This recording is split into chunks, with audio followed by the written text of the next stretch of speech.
سب تعریفیں اللہ رب العالمین کے لیے ہیں۔ ہم اس کی حمد بجا لاتے ہیں، اس کا شکریہ ادا کرتے ہیں اس بات پر کہ اللہ رب العالمین نے ہمیں مسلمان پیدا کیا، اور پھر اس بات پر کہ اس نے ہمیں ایک دفعہ پھر رمضان المبارک کا مہینہ اس کی رحمتیں، اس کی برکتیں سمیٹنے کا ایک موقع دیا۔ رمضان المبارک یہ ایک مکمل پیکج ہے، اور جس طرح عام دنوں میں ہم دیکھتے ہیں کہ ہمارے معاشرے کے اندر بہت سارے لوگ ہیں، وہ جب کوئی نیک کام کرنا چاہتے ہیں تو کچھ لوگ نماز کی طرف متوجہ ہوتے ہیں، پھر کچھ اور لوگ آپ کو ایسے نظر آئیں گے جو جب کوئی نیک کام کرنا چاہیں گے تو اللہ کے راستے میں خرچ کریں گے۔ کچھ لوگ نیکی حاصل کرنے کے لیے حج اور عمرہ اور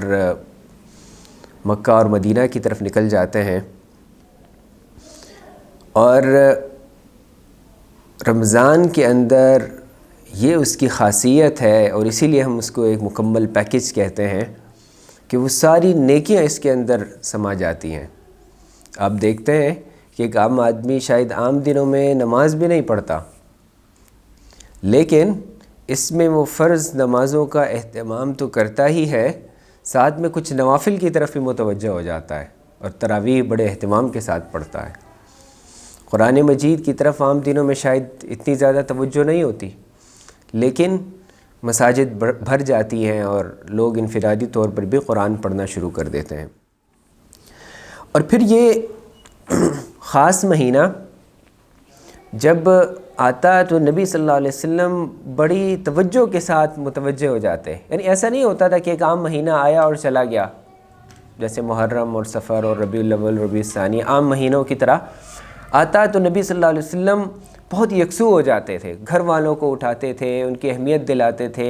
مسجد کے اندر تشریف فرما ہوتے، اور لوگوں کو رمضان کی رحمتوں اور برکتوں کی طرف جس طرح عام طور پر ہم عید کی تیاری کرتے ہیں، میں کبھی کبھی سوچتا ہوں تو مجھے لگتا ہے کہ شاید نبی صلی اللہ علیہ وسلم بالکل اسی طرح رمضان المبارک کے آنے کی تیاری کیا کرتے تھے۔ ابھی عید کے آنے میں 2 مہینے ہوتے ہیں اور سیل شروع ہو جاتی ہے، اور درزی کے پاس جو ہے وہ بکنگ ختم ہو جاتی ہے، اور ہمیں ابھی سے اپنے کپڑے خریدنے کی اور جوتے خریدنے کی فکر ہوتی ہے، اور جتنا زیادہ عید قریب آتی جاتی ہے اتنی زیادہ وہ ایکٹیویٹی عروج پر پہنچ جاتی ہے۔ بالکل اسی طریقے سے رمضان کے آنے کا اللہ کے نبی انتظار کیا کرتے تھے، اور وہ بڑی مشہور دعا جو آپ کو بھی یاد ہوگی، آپ صلی اللہ علیہ وسلم فرمایا کرتے تھے 2 مہینے پہلے، اللہم بارک لنا فی رجبنا و شعبان وبلغنا رمضان، اے اللہ ہمارے رجب اور شعبان میں بھی برکت دے اور ہمیں رمضان تک زندہ رکھ، سلامت رکھ، تاکہ ہم اس کی رحمتیں اور برکتیں سمیٹ سکیں۔ اور پھر اس رمضان کے اندر اجر بڑھا چڑھا کر دیا جاتا ہے، ایک چھوٹی سی نیکی کا اجر بڑھا چڑھا کر دیا جاتا ہے۔ ایک حدیث میں نبی صلی اللہ علیہ وسلم نے فرمایا کہ مومن کے کسی بھی ایک کام کا اجر 10 گنا اور 700 گنا تک اس کا اجر دیا جاتا ہے، لیکن رمضان کے بارے میں اللہ فرماتا ہے الصوم لی وانا اجزی بہ، کہ روزہ میرے لیے ہے اور میں ہی اس کا اجر دوں گا۔ کتنا اجر دوں گا؟ کوئی لمٹ نہیں بتائی، جتنا اللہ چاہے، اور اللہ تو غنی ہے، جتنا زیادہ وہ دینا چاہتا ہے۔ تو یہ انسان کی اپنی نیت کے اوپر، اس کے ارادے کے اوپر، اس کی ایفرٹ کے اوپر ہے، جسے اللہ دیکھتا ہے تو اجر بڑھا چڑھا کر دیتا ہے۔ اور پھر اس میں مومن کا رزق بڑھا دیا جاتا ہے۔ آپ نے بھی دیکھا ہوگا کہ عام دنوں میں